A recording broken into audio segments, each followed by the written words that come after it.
In 2019, we'll be making a series of documentaries asking how we can rebuild the public transport system in this country so that it becomes democratic, accountable, and most importantly, meets the needs of the people who use it. It's time to give passengers and activists centre stage and let them challenge politicians and transport companies to get involved in the conversation. We're starting with a trip to Manchester, where bus campaigners tell us there's a big opportunity to bring their city's buses back under public control after 30 years of privatisation. And we'll be hearing a range of views on the new legislation that's enabled this, including an interview with the MP Daniel Zeichner, who helped get it through Parliament back in 2017. My name is Pascal Robinson. I'm part of the Better Buses for Greater Manchester campaign. I'm Tom Haynes-Doran. I'm a transport researcher and activist, and we're here in Levenshulme in South Manchester.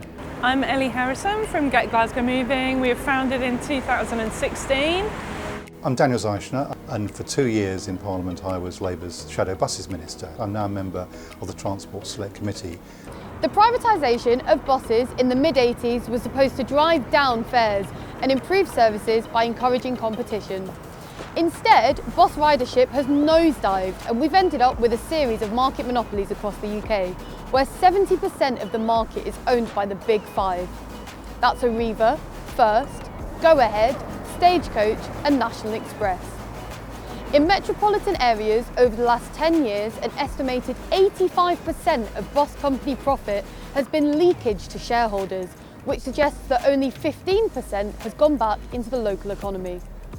And over the same period, we've seen government cuts to supported services in England and Wales by up to 45%, with well over 3,000 routes cut nationwide since 2010. Things are now so bad that the UK's deregulated bus market was directly called out in the UN report on poverty last year, which recommended that transport should be an essential service and stated that abandoning people to the private market is incompatible with human rights requirements. Our fares have gone up 55% in the last 10 years, and that's just a ridiculous state of affairs when people are taking home millions of profit every year. No other countries around the world run their public transport in this way. It's absurd, and the worst thing about it is it's a total waste of money. It's a combination of austerity and the amount of money that they have to pay in subsidy to the private bus companies in order to run the services that means that there's huge amounts of cuts. London is the only city that remained regulated when the bus market was privatised in the mid-1980s, and this is the reason it has multimodal ticketing. And as for fares, in London you can take an hour-long journey for £1.50, whereas a single journey in Manchester can cost £4, and customers have to buy a new ticket if they switch to a different company's buses. If you get a day ride or one, you can't use it on another state bus company. You know, it's costing them an hour, right? For example, in London, if you have Oyster card, you can get like the buses, the underground, everything. But here, for example, the tram, you have to have ticket. For the bus, you have to have another ticket. And for the other companies, you have to have different tickets. So you end up with like £10 a day. So right now there are at least 18 bus companies running different services across Greater Manchester, and that means that we have a really confusing, fragmented, but still somehow skeletal network. The system that we have is discoordinated, it's expensive, the buses are old and polluting, and it's not a system that encourages people to use public transport, which is really important here in Manchester, given that we have huge traffic problems and a huge health crisis caused by emissions. The way it works at the moment is that bus companies only run the routes that they want to, and then they're given public money to run extra routes, socially necessary routes that we all desperately need. So what we're talking about here is not the most profitable routes. For example, the Oxford Road corridor, which has lots of students with lots of demand for travel. We're talking about the areas of Manchester that are often the poorest, whereas, I say, people don't necessarily even have access to a car. There's kind of a hole here in this part of Manchester where so a lot of the places to get to, you have to actually go into town to go out of town again. So it becomes really quite an arduous journey to get somewhere that's actually quite close to you. And it can take you 2 hours to get there, and that is quite hard. It should be easier and more accessible for everybody, because I know some of my friends get to work if we're in work at like 6 AM, they have to get up at like 3, and then they have to get 2 buses. But on certain days, they have to get even earlier because they have to get certain different buses, so they have to walk. And I just think the times should be the same, like daily. 37% of job seekers in Greater Manchester say that transport is a barrier to accessing work. We're literally holding people back with our transport system at the moment. Manchester's been wanting to have a more coherent system, because the problem with privatisation has always been fragmentation and duplication of services on the key routes, and a lack of ability to actually spread the benefits. So what we've seen in many places is, of course, and if it's a profit-seeking system, it's perfectly understandable. You don't run the early morning services, the late night services, the Sunday services, which are essential for people, but in terms of profit, they make less sense. But we need a service. Fundamentally, I think it's important to step back and ask how this network has grown, if you can even call it a network, because bus companies don't sit down and ask, how can we get people where they want to go? They don't ask that question. They ask, how can I make money in this system? How can I make money from the people living here? And the network is built up from decisions like that, rather than trying to run a network in a proper way. Bus companies, therefore, just run the profitable routes where demand is high enough for operators to make a profit. And once they've cherry-picked these routes, everything else becomes less viable. And other services can only be provided through public funding at a disproportionate cost. What it means is that there's vast areas of Greater Manchester that are becoming like rural areas in terms of their transport provision. They're becoming cut off from the rest of Manchester, where all the jobs are in the city centre. We live in a city that's becoming ever more centralised in terms of jobs and in terms of transport. And it's really, we're seeing, along with all the other austerity cuts, transport leaving people isolated and leaving people behind. So the opportunity that we have right now is really crucial. The legislation was passed last year, which allows local authorities with an elected mayor to bring their buses into public control, and that's why everyone is looking to see what happens in Greater Manchester, Cambridgeshire, Bristol. There's so many opportunities right now because people are really angry about how bad their buses have got. Under the 2017 Bus Services Act, combined authorities with an elected mayor now have the right to implement London-style bus regulation. This makes it one of the strongest powers these mayors now hold. The mayoral areas that now have bus franchising powers are Greater Manchester, Cambridgeshire and Peterborough, the West Midlands, the West of England, the Liverpool City region and the Tees Valley. To find out more about this new legislation, we spoke to the MP Daniel Zeichner, who was Labour's shadow bus minister at the time of the Bus Services Act and is now a member of the Transport Select Committee. Well, it not only introduces franchising, it also introduces a range of other partnership arrangements. And there is some evidence that in some areas where there are good relationships, the West Midlands is often cited as one, where actually a good relationship between local authorities and bus operators has produced some good results. And we've seen that also in the Transport Select Committee has been looking at some of these, some down the south coast in Brighton.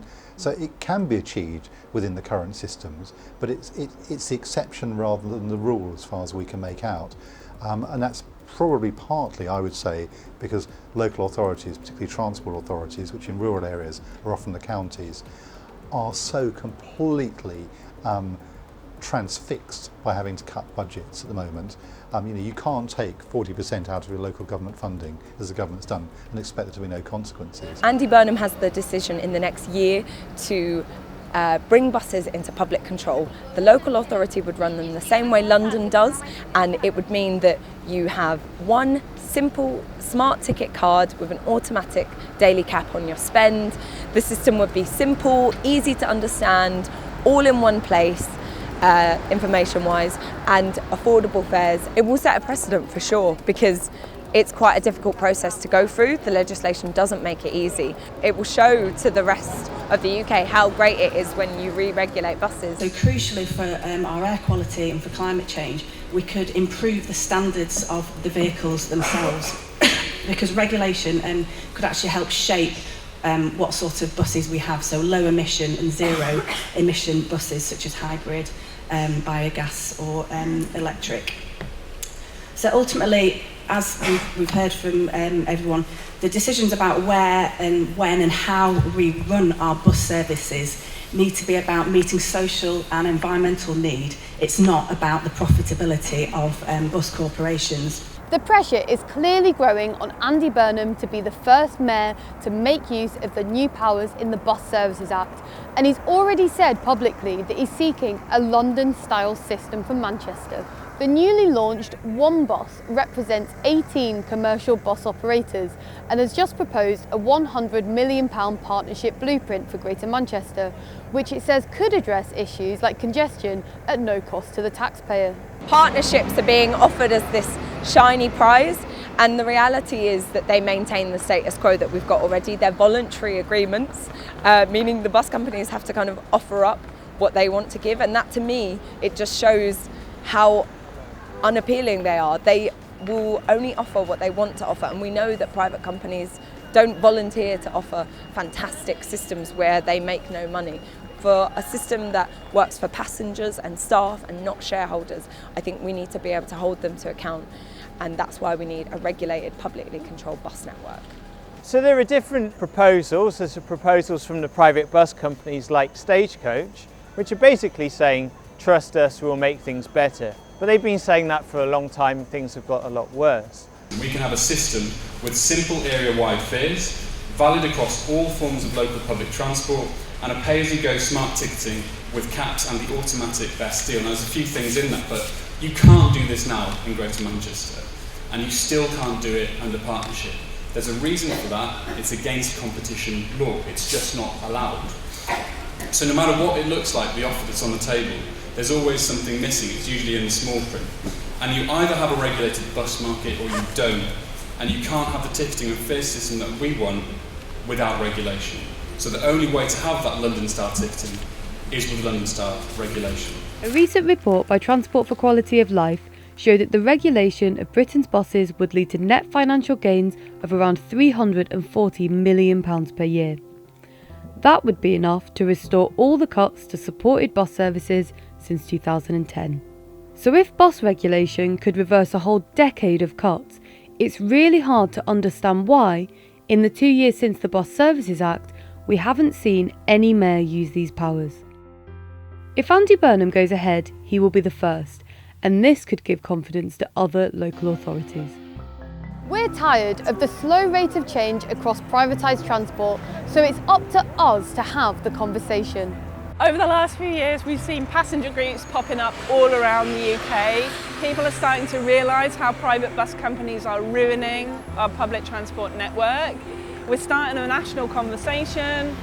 We want properly regulated public transport networks, and we need to start talking about how we're going to fund it. I mean, we know London's bus network is amazing, but it's not just London that deserves a good bus network. Everywhere across the country deserves decent buses, and we just don't have that right now. What I'm saying then, folks, is sitting at the core of this argument is the need for citizens to have a public right to decent and affordable public transport and clear democratic oversight, control and power over that. Bus franchising the regulation is the best we can get. Let's go for it. Let's give support to our mayor in Greater Manchester, and let's get better buses for Greater Manchester. Thank you.